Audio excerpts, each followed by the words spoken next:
ಏನದ ಕೆಲಸ ಮಾಡಿಸ್ಕೊಳ್ಳುವಂಥದ್ದು ಏನಿಲ್ಲ, ಅವಕ್ಕೆ ಏನಾಗಿದೆ ಡೆವಲಪ್ಮೆಂಟ ಸಂಬಂಧಿಸಿದಂಥ ಅಧಿಕಾರಿಗಳಿಂದ ಸಂಬಂಧಿಸಿದಂಥ ಸಚಿವರಿಂದ ಕೇಳಬೇಕಾಗ್ತದೆ.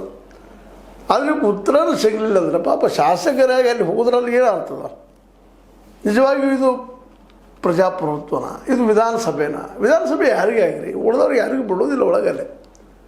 ಶಾಸಕರಿಗೆ ಅದು ಉತ್ತರ ಕೊಡ್ಬೇಕಂತ ಸರ್ಕಾರ, ಅದಕ್ಕೆ ಉತ್ತರನೇ ಇಲ್ಲಂದ್ರೆ ಈಗ 4 ಸಲ ಹೇಳಿದ್ರು ಉತ್ತರ ಇಲ್ಲಂದಾಗ ಪಾಪ ಸಹಜದ. ನಮ್ಮ ಆರ್ ಅಶೋಕ್ ಅವ್ರು ಹೇಳಿದ್ರಲ್ಲೂ ಅರ್ಥದ.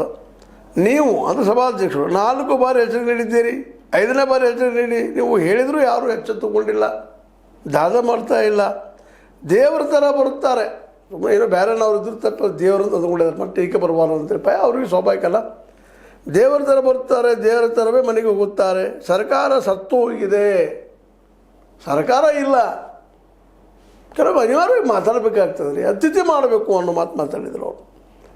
ತಿಥಿ ಮಾಡಿ ಊಟ ಮಾಡಿ ಹೋಗ್ಬೇಕು ಇಲ್ಲದ, ಯಾರಿಗೂ ಗೊತ್ತಿರಲಿಲ್ಲ, ಯಾರು ಬರ್ತಾರೆ ಎಲ್ಲರೂ ಹೋಗ್ತಾನೆ, ಏನೋ ಮಾಡ್ತಾನೆ. ಯಾರು ಇವರು ಸಚಿವರು, ಅಧಿಕಾರಿಗಳು ಯಾರು? ಸಚಿವರಿಗೆ ಯಾವ ಉತ್ತರ ಹುಡುಕೊಡ್ಬೇಕಲ್ಲ, ಪ್ರಶ್ನೆ ಪಡಿರ್ತಾರೆ, ಕೇಳಿರ್ತಾರೆ ಶಾಸಕರು, ಅದು ಉತ್ತರ ಹೇಳ್ಬೇಕಲ್ರಿ. ಅಡ್ವಾನ್ಸ್ ಪ್ರಶ್ನೆಗೆ ಹೇಳ್ತಾರೆ ಅವರು, ಏನು ಕೇಳ್ತೀವಿ ನಮ್ಗೆ ಏನು ಬೇಕಂತೇಳಿ, ಮತ್ತು ಉತ್ತರನೇ ಕೊಡಲಿಲ್ಲ ಅಂದರೆ ಹೆಂಗೆ? ಅದಕ್ಕೆ ಸಿಟ್ಟಿಗಿದ್ದಾರೆ ಪಾಪ ಸಭಾಧ್ಯಕ್ಷರು. ಖಾದರ್ ಅವರು, UT ಖಾದರ್ ಅವರು ನಿಜವಾಗಿಯೂ ಸಂಭಾವಿತ ವ್ಯಕ್ತಿ, ರಾಜಕಾರಣಿ ಇರ್ಬೋದು, ಬುದ್ಧಿವಂತರು ಇರ್ಬೋದು, ಸುಳ್ಳು ಹೇಳಿರ್ಬೋದು, ಸತ್ಯ ಹೇಳಿರ್ಬೋದು, ಆ ಮಾತು ಬೇರೆ. ಆದರೆ ಇವತ್ತು ಒಬ್ಬ ಸಭಾಧ್ಯಕ್ಷರವರು ಅವ್ರ ಮನಸ್ಸಿಗೆ ನೋವು ಆಗ್ತದಂತ